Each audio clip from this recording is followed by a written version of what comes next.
51 मरीज हुए सेहतयाब। अब तक मुल्क में 590 लोगों की हुई मौत।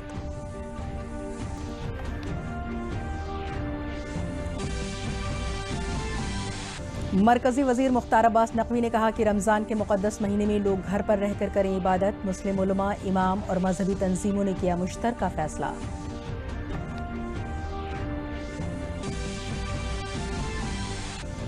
आलमी सेहत तंजीम ने कहा कि कोरोना वायरस की आलमी वबा से निपटने के लिए आलमी यकजहती जरूरी। कोरोना इस वक्त पूरी दुनिया का सबसे बड़ा दुश्मन।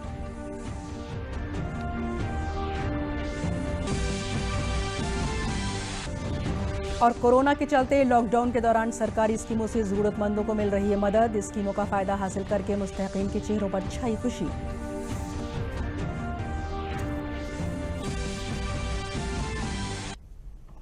आदाब, मैं हूं ज़ेबा शहाब और अब खबरें तफसील से।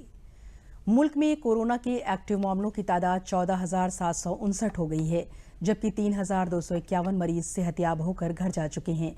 कोविड-19 के सबब भारत में अब तक 590 लोगों की मौत हुई है। सरकार की कोशिश है कि कोरोना के मामलों को काबू में रखा जाए। इसी वजह से लोगों से अपील की जा रही है कि वो अपने घरों में रहें। मरकजी वजीर बराए अक़लियती उमूर मुख्तार अब्बास नकवी ने कहा कि सेकुलरिज्म और खैर सगाली भारत के लोगों के लिए पॉलिटिकल फैशन नहीं बल्कि परफेक्ट फैशन है। मरकजी वजीर ने कहा कि मुल्क के वजीर आजम जब भी बात करते हैं इसमें मुल्क के 130 करोड़ बाशिंदों की बहबूद की बात शामिल होती है, और अगर किसी को ऐसा नहीं लगता है तो ये उसकी दिक्कत है। 130 करोड़ लोगों की आंखों में खुशी और उनकी जिंदगी में खुशहाली आए, इसके लिए बात करते हैं। अगर ये किसी को नहीं दिख रहा है तो ये उनकी अपनी समस्या है। हिंदुस्तान का मुसलमान, हिंदुस्तान का अल्पसंख्यक, हिंदुस्तान के समाज का सभी वर्ग खुश है और वो उस खुशहाली के साथ अपनी जिंदगी को आगे बढ़ा रहा है। और जो लोग इस तरह के माहौल को खराब करने की कोशिश कर रहे हैं वो किसी भी तौर से हिंदुस्तान के मुसलमानों के दोस्त नहीं हो सकते। मरकजी वजीर ने कहा कि मुल्क के सभी मुस्लिम उलमा, इमामों और मजहबी समाजी तंजीमों ने मुश्तरका तौर से 24 अप्रैल से शुरू हो रहे मुकद्दस माह रमजान में घरों पर ही रहकर इबादत करने का फैसला लिया है। 24 अप्रैल से रमजान का पवित्र महीना शुरू होने जा रहा है और देश के सभी धार्मिक धर्मगुरु, उलेमा, धार्मिक संगठन, सामाजिक संगठन ने एकजुट होकर के देश निर्णय किया है और अपील की है मुस्लिम समाज से कि रमजान के इस पवित्र महीने में हम इबादत, इफ्तार, तरावी या और भी जो रमजान के महीने के हमारे धार्मिक कर्तव्य हैं उनको हम अपने घरों पर ही सोशल डिस्टेंस। आलमी सेहत तंजीम ने कहा है कि कोरोना वायरस जैसी इस आलमी वबा का मुकाबला हम सभी को एकजुट होकर करने की जरूरत है। तंजीम के director general Tedros Adhanom Ghebreyesus ने इंतबाह देते हुए कहा कि बगैर कौमी यकजहती और आलमी यकजहती के आने वाला वक्त ज्यादा चैलेंज से भरा हो सकता है। उन्होंने कहा कि कई मुल्क गलत फैसले ले रहे हैं।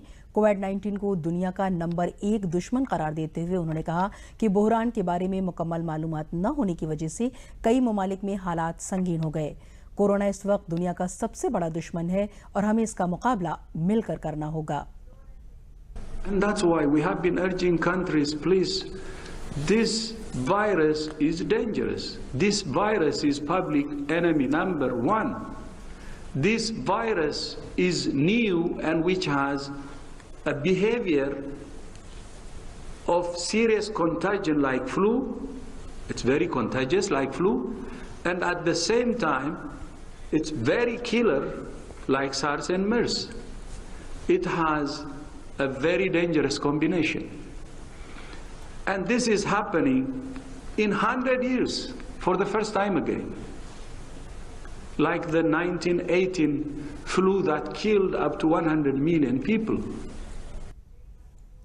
कोरोना वायरस के खतरे के मद्देनजर मुल्क में अनाज की सप्लाई के लिए इंडियन रेलवे खुसूसी मालगाड़ियां चला रहा है, जिसकी सलाहियत तकरीबन 5,200 टन तक की है। शुमाल रेलवे जहां ऐसी मालगाड़ियां अन्नपूर्णा एक्सप्रेस के नाम से चला रहा है, वहीं जुनूब वस्ती रेलवे जय किसान एक्सप्रेस ट्रेन के जरिए मुल्क के कोने कोने तक अनाज पहुंचा रहा है। आइए देखते हैं इस खास रिपोर्ट में। अन्नपूर्णा एक्सप्रेस में, जो कि एक लॉन्ग हॉल ट्रेन भी जिसे कहा जाता है, ये पूरा ट्रेन अनाज से भरा हुआ है, यानी गेहूं और चावल से।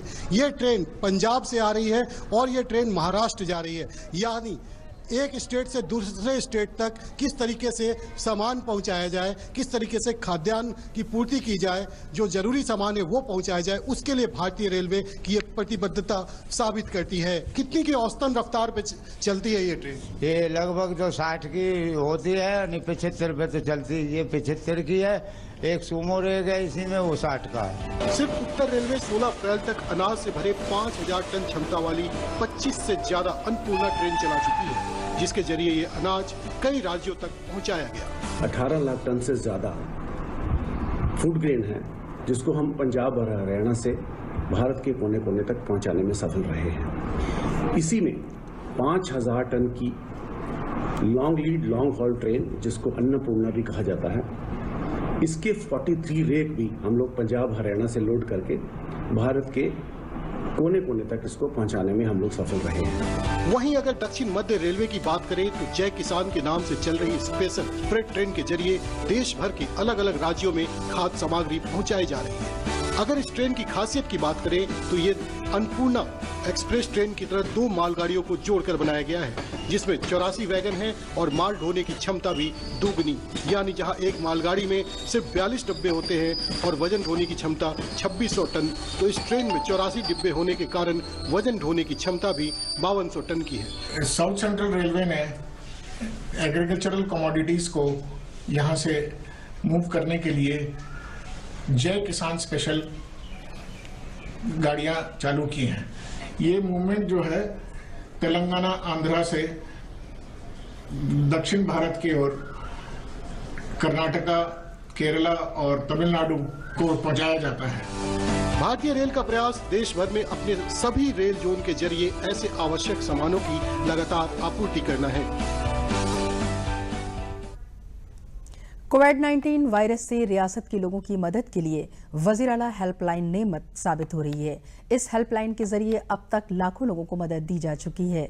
कोविड-19 कोरोना वायरस संक्रमण से बचाव के लिए तरह तरह के प्रयास किए जा रहे हैं, लेकिन मुख्यमंत्री हेल्पलाइन एक ऐसा कंट्रोल रूम बनाया गया है लखनऊ में, जिसमें सैकड़ों कर्मचारी लगातार दिनों रात मेहनत करते हैं और लोगों को कैसे जल्दी मदद मिल जाए इस बात का यहाँ से प्रयास किया जाता है।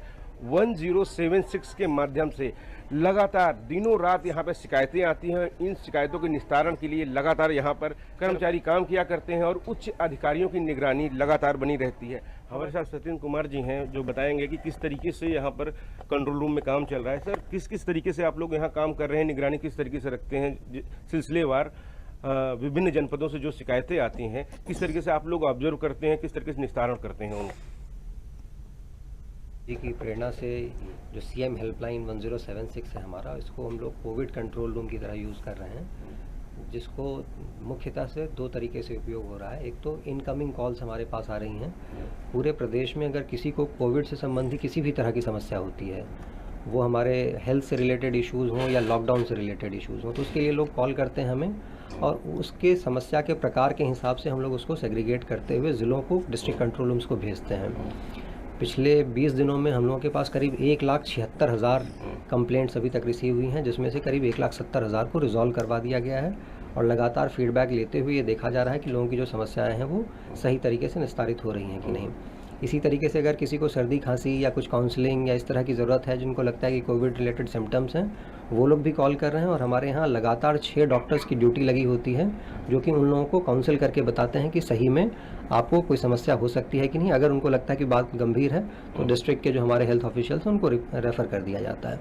तो एक तो बात ये इनकमिंग कॉल्स की हो गई, जिसके माध्यम से समस्याओं का निस्तारण हो रहा है। दूसरा, कोविड में जो अवेयरनेस की बात थी वो बहुत ही इम्पॉर्टेंट था, तो हम लोगों ने इसके लिए लगातार आउटबाउंड कॉल्स बहुत सारे करवाए। तो सबसे पहला उसमें हम लोगों ने ये लिया कि गांव स्तर पे ग्राम प्रधान एक ऐसा आदमी होता है जिससे बहुत सारे लोग इन्फ्लुएंस होते हैं और वो लगातार काम देखता है अपने यहाँ।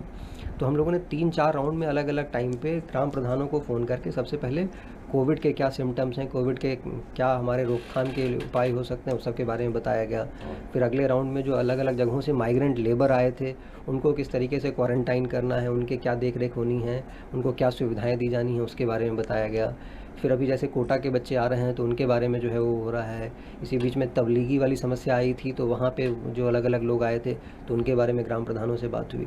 तो एक ग्राम प्रधान को फलक्रम की तरह यूज़ किया गया। इसी तरीके आशा जो बहुएं होती हैं जो गांव में हेल्थ सिस्टम को देखती हैं, तो उन लोगों को फ़ोन करके घर घर सर्वे जो किया जा रहा था उसके बारे में बताया गया।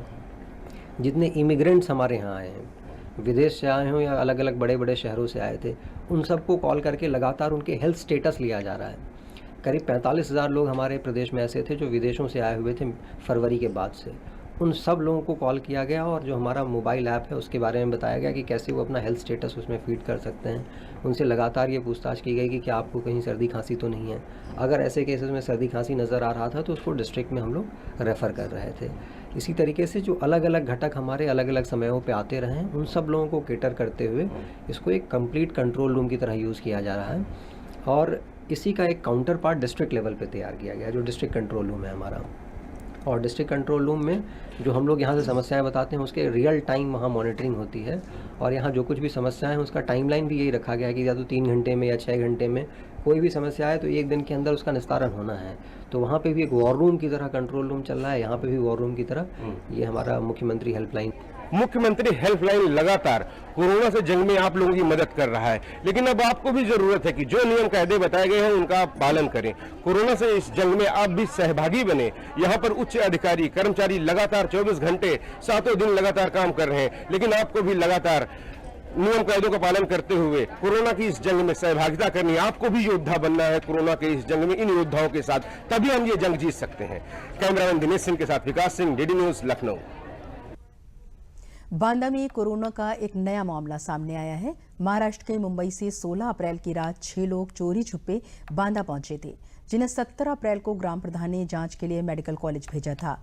आज आई रिपोर्ट में 5 नेगेटिव और एक 16 साल के लड़के की रिपोर्ट पॉजिटिव आई है, जिसकी इत्तला होने पर इंतजामिया और पुलिस की टीम ने मौके पर पहुंचकर पूरे गांव को सैनिटाइज कराया। साथ ही गांव के स्कूल में क्वारंटाइन किए गए लड़के को फौरन मेडिकल कॉलेज में इलाज के लिए दाखिल करा दिया गया है। नया मामला सामने आने के बाद बांदा में अब कोरोना के 3 मामले हो चुके हैं, जिसमें एक मरीज ठीक भी हुआ है, दूसरे की 2 रिपोर्ट पॉजिटिव और 2 नेगेटिव आई हैं। मेडिकल कॉलेज के प्रिंसिपल का कहना है कि लॉकडाउन तोड़ने की वजह से मरीजों की तादाद बढ़ी है। उन्होंने लोगों से अपील की कि लॉकडाउन पर अमल करें और घर पर रहें।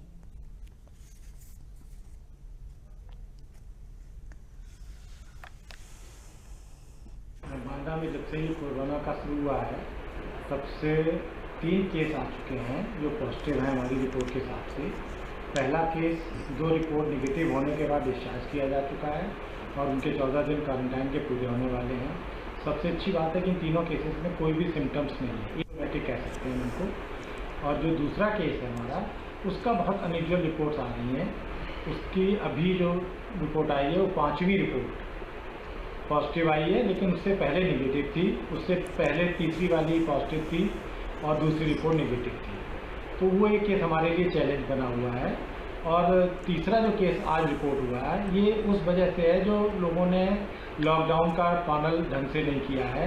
कुछ लोग हैं जो पैदल चल के, जैसा वो हिस्ट्री हम लोगों को दे रहे हैं डॉक्टरों को, चल के आ जा रहे हैं। तो ये केस जो है 6-7 लोग थे माटा गांव के, 16 साल का लड़का है जो अभी हिस्ट्री उसने दी है फ़ोन पे कि चाय बेचता था वहाँ पे।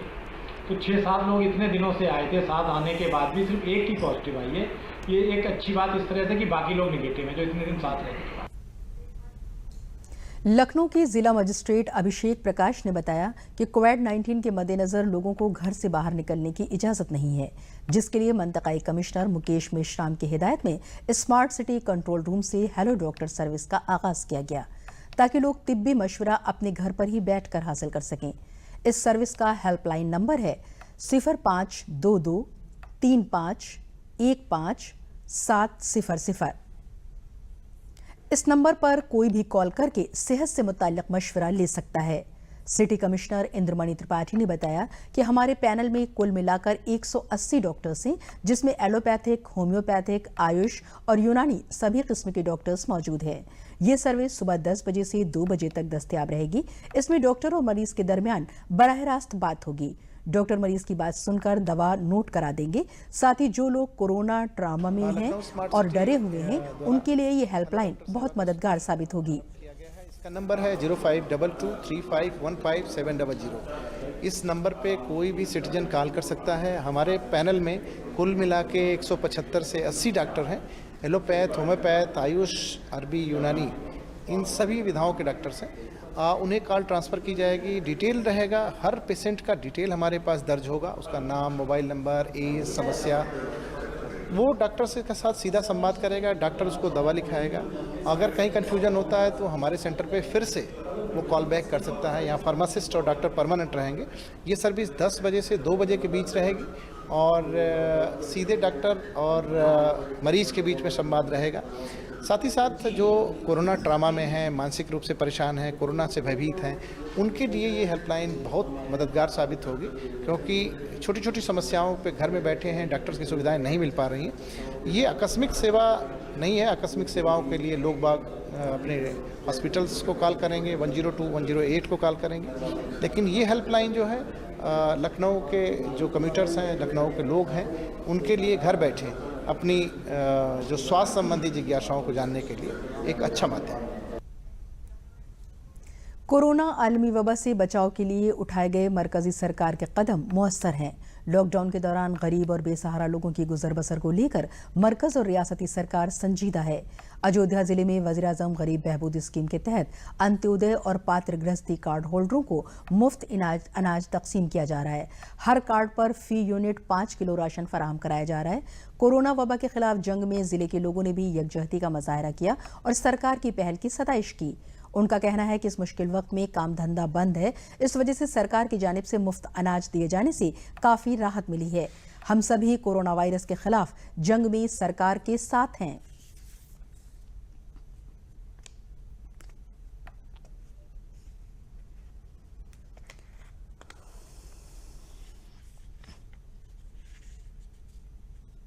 फ्री में राशन मिला 25 किलो और मैं जो है लॉकडाउन की वजह से सारा काम धंधा सब बंद हुआ और वो मैं मोदी जी का बहुत बहुत आभार व्यक्त करता हूँ कि जो है उनके द्वारा मुझे 25 किलो राशन वितरित हुआ फ्री में। पर लॉकडाउन के वजह से हम काम धंधा नहीं कर पा रहे हैं और जिससे हमको राशन दिक्कत हो रही है और प्रधानमंत्री योजना के तहत हमको राशन की व्यवस्था मुफ्त में की जा रही है। हमारा लाल कार्ड बना हुआ है। इस समय लॉकडाउन की वजह से हमारी सारी काम धंधे बंद है। इसकी वजह से हमारे प्रधानमंत्री नरेंद्र मोदी जी की तरफ से मुफ्त राशन मिला हुआ है। जिला बलरामपुर में उज्ज्वला स्कीम के तहत मुस्तहक ख्वातीन को मिल रही मुफ्त गैस से उनके चेहरों पर खुशी नजर आ रही है। जिले में तकरीबन 1 लाख ख्वातीन इससे मुस्तफीद हुई हैं। इन ख्वातीन को 3 महीने तक सरकार की तरफ से गैस सिलेंडर दस्तयाब कराया जाएगा। गैस एजेंसी के मुलाजमीन उनके घरों पर उज्ज्वला स्कीम का सिलेंडर पहुंचा रहे हैं। दूर दराज के गाँव में भी गैस एजेंसी के मुलाजमीन गैस पहुंचाने का काम कर रहे हैं। सिलेंडर मिलने पर ज्ञानमती, मधु और शांति देवी ने कहा कि वज़ीर-ए-आज़म की जानिब से मिले पैसे से हमने सिलेंडर भरवाया है, जिससे हमारे घर का चूल्हा जल रहा है। उन्होंने वज़ीर-ए-आज़म का शुक्रिया अदा किया। सिलेंडर पैसे खाते में आए, पैसा भराया जाए। जैसे पैसा नहीं रहा तो नहीं भरेगा रहा। अब पैसा आवा खाता में तो गैस भरा जरूरी है। दीदी दिया हमें बनाए खाए थे, हमें धन भाग बहुत आशीर्वाद दी थे और कलवारी रही थन और गैस पैसा भरान है दीनी साहब। अब खाई थे, दुकान बंद है, वही दुकानें ले रहे हैं मजदूरी बस। मोदी सरकार हमें पैसा दी नहीं, हम गैस भरान है खाई थन। हमें मोदी जी गैस दीन और हम मैंने खाद बनाई थे, पैसा भी हमारे खाता पे यहाँ दीन, हमें वो राशन दीन, हमें आराम है खाने पीने को बनाते खाते। हमारे पैसा नहीं रहा, नहीं भराए पान, मोदी जी दीन तो भराएं। श्रावस्ती जिले में 14 दिनों के लिए क्वारंटाइन किए गए लोगों को भारत सरकार और उत्तर प्रदेश सरकार ने अपना मेहमान मानकर उनकी खिदमत के लिए सरकारी अमला लगाया है। लेकिन शर्त यह है कि आपकी खिदमत हम करेंगे। आप घर से बाहर न निकलें। दूरदर्शन की टीम ने लोगों का हालचाल मालूम किया तो लोगों ने कहा कि यहाँ घर से अच्छी खिदमत हो रही है, वक्त से खाना नाश्ता मिलता है और किसी किस्म की परेशानी नहीं है।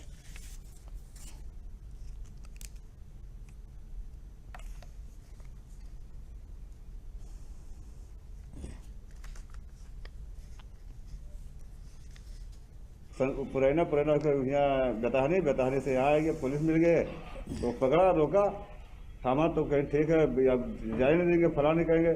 बाद में देर हो गया, जब लड़के रोने लगे, पिटने लगे, भूखन मारे, प्यासे मारे, तो वो लड़के क्या बोलते हैं, कहें कि ठीक है तो 2 बज गए, 2 बजे रात से छोड़ा तो हम लोग क्या कहाँ चले जाएँ, हम लोग कैसे जाएँ। तो उन्हें रास्ता बताया कि सीधे ही रास्ता वहीं लगी है, सीधे निकल जाना।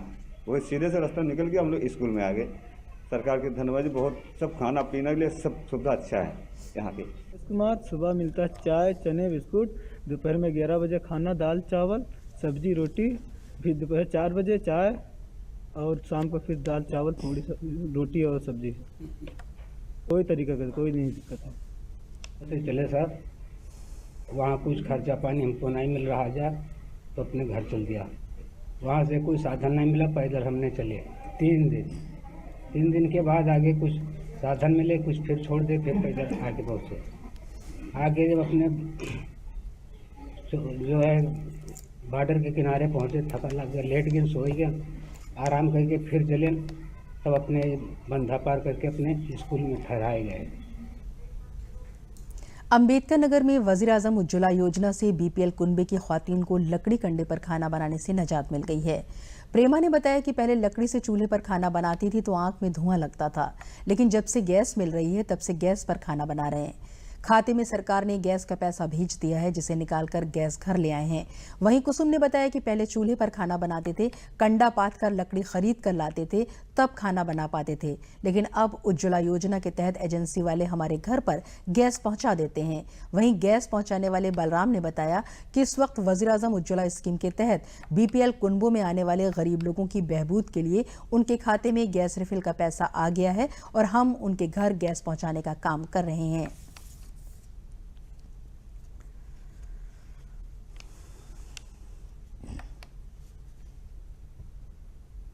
कंडा बड़ी दिन के लाओ तो गोबर पात जाता है, बनाया जाता है झिरवाई के। अब गैस पर बनत है, जब से गैस मिले लगे गैस पर बनत है, फ्री में गैस मिलती है। पहले हम जो है चूल्हे पे बनाते थे खाना, जैसे कि कंडा उंडा पाटते थे, उसी से बनाते थे, जैसे कि लकड़ियाँ खरीद कर लाते थे, उससे पकाते थे खाना। अब जो है उज्ज्वला के तरफ से हमारे खाता में गैस के लिए भराने के लिए उसमें जो है पैसा आया है, उसे निकाल कर एजेंसी पे जाते हैं, भराते हैं और एजेंसी वाले हमारे घर तक गैस पहुंचा। पहले लकड़ी से खाना बनाते थे चूल्हे पे, हमें धुआं लगता था आँख में और प्रॉब्लम होती थी।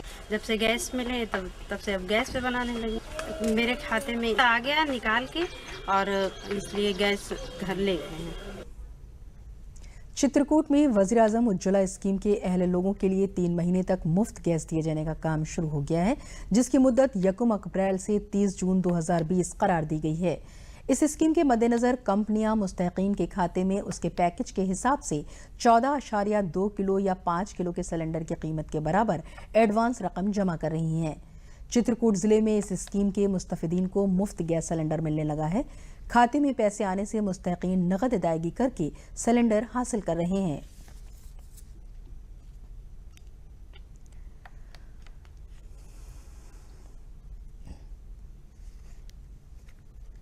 चूल्हा से मिला, दिक्कत पड़ती थी, पहाड़ से लकड़ी लाना पड़ता था, धुआं लगता था, चूल्हा में खाना बनाना पड़ता था, कमाई कुछ नहीं थी। किसी जौन काम भी चलता था वो भी जौन है वो हो गया 1 महीना से, लॉकडाउन लग गया। फिर जौन है मोदी ने दिया पैसा तो फिर गैस भराया, गैस भरवा के फिर जौन है ठीक है अब आराम हो गया। थी पहले हम पहाड़ लकड़िन का जात रहे, हम धुआं धक्कड़ में आँखिन के रोशनी कमजोर बात रही है, तो मोदी महाराज फ्री का गैस दे दीन। अब हम बनी मजूरी नहीं लागत या बीमारी के वजह से। धन्यवाद मोदी को, जब पैसा भेजा दी तो हम भरा ली तो अब खाना बनावे लागे, हमें आराम हो गया।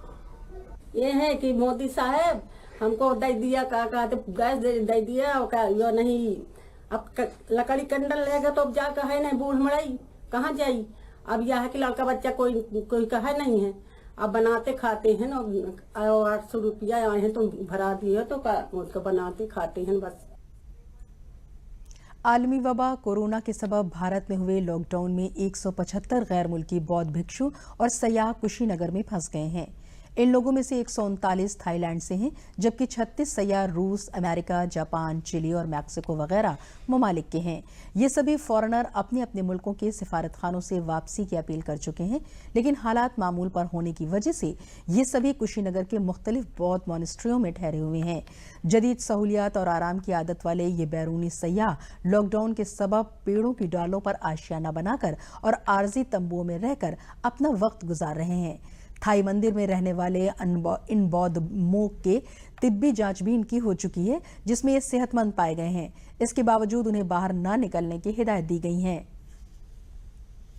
वर्तमान समय में यहाँ थाईलैंड के 139 बौद्ध भिक्षु पड़े हुए हैं, जो कि 21 मार्च को ही यहाँ आ गए थे, परंतु भारत में लॉकडाउन होने के कारण ये अनवरत 21 मार्च से यहाँ रह रहे हैं और एम्बेसी को इन्होंने इसकी सूचना दे दी है। स्थानीय स्तर पर भी माननीय जिलाधिकारी महोदय, माननीय पुलिस अधीक्षक महोदय द्वारा इनकी मॉनिटरिंग प्रतिदिन की जा रही है। दूतावास से जैसे ही इनकी जाने की कोई व्यवस्था होती है, ये यहाँ से निकल लेंगे। लॉकडाउन के दौरान आलमी वबा कोविड-19 से तहफ़्फ़ुज़ और जदीद मालूमात के लिए वज़ीर-ए-आज़म ने सभी लोगों से आरोग्य सेतु ऐप डाउनलोड करने की अपील की थी। काश्तकारी करने वाले किसानों के लिए आजमगढ़ जिले के कोटा में कायम ज़रई साइंसी मरकज़ के ज़रई साइंसदान किसानों को ऐप डाउनलोड कराने की कोशिश कर रहे हैं, जिसके नतीजे में तकरीबन 1850 किसानों ने अपने मोबाइल में इस ऐप को लोड कर लिया है। सवेटा गांव के प्रमोद विश्वकर्मा ने बताया कि इस ऐप के जरिए हमें सेहत से मुताल्लिक़ मालूमात के साथ हिफाजती तदाबीर मालूम होती हैं।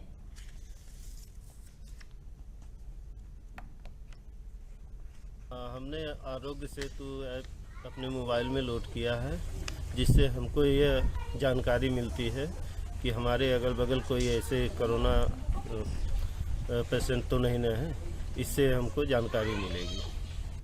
जैसे कि आप जान रहे हैं कि हमारा कृषि विज्ञान केंद्र आजमगढ़ ये मौसम वेधशाला के रूप में भी विकसित है और यहाँ हमने ब्लॉक लेवल पर 22 ग्रुप बना रखे, साथ ही साथ कृषि उद्यमी, प्रगतिशील किसान, इस तरीके से हमारे 40 ग्रुप चल रहे हैं, जिसमें लगभग औसतन 5000 के करीब किसान हमारे साथ प्रगतिशील किसान जुड़े हुए हैं। प्रतिदिन हम आरोग्य ऐप के बारे में अपने वैज्ञानिकों के द्वारा और इन ग्रुप के माध्यम से किसानों को मैं भेज रहा हूं, जिसमें लगभग 1850 किसानों ने जो है इस समय ऐप डाउनलोड कर लिया है और इन ग्रुप के माध्यम से लगभग 4500 किसानों को जो है इसके बारे में जानकारी हम लोग उपलब्ध करा दी है। गोंडा में लॉकडाउन की वजह से बुरी हालत में गुजारा कर रहे लोगों को सरकार की तरफ से मिलने वाली स्कीमों का सहारा है। बैंकों में सरकार की जानिब से जनधन खाते में भेजे गए 500 रुपए, उज्ज्वला गैस स्कीम की किस्त, किसान सम्मान निधि में मजदूरों को भेजा गया पैसा निकालने के लिए बैंकों में सुबह से ही लंबी लंबी कतारें लग जाती हैं। पैसा निकालने के लिए लाइन में लगी रेनू, कौशल्या, सीतारू, निशा, सुषमा और आरती ने बताया कि लॉकडाउन में सरकार ने जनधन खाते में पैसा भेजकर अच्छा काम किया है। इसे निकालकर जरूरी सामान लेकर काम चला रहे हैं।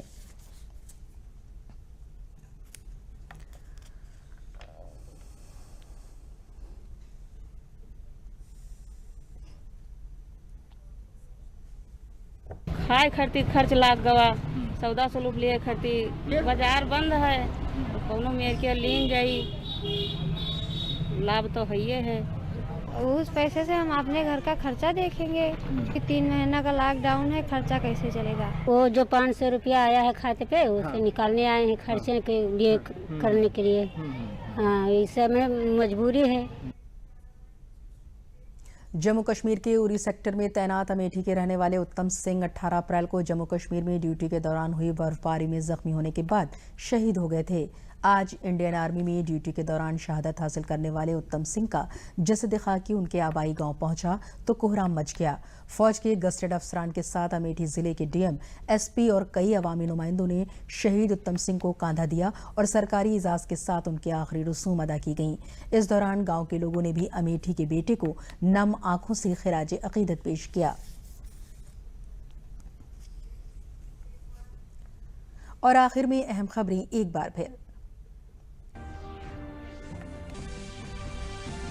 मुल्क भर में कोरोना के 14,759 एक्टिव मामले आए सामने, 3,251 मरीज हुए सेहतयाब। अब तक मुल्क में 590 लोगों की हुई मौत।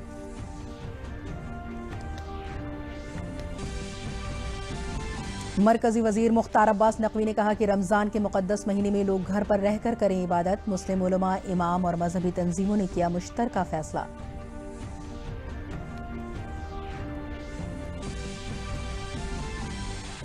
आलमी सेहत तंजीम ने कहा कि कोरोना वायरस की आलमी वबा से निपटने के लिए आलमी यकजहती जरूरी। कोरोना इस वक्त पूरी दुनिया का सबसे बड़ा दुश्मन।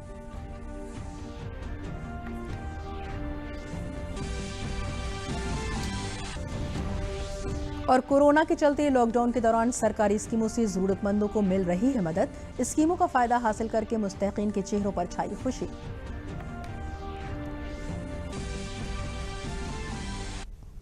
इसी के साथ खबरों का बुलेटिन खत्म हुआ। इजाजत दीजिए, आदाब।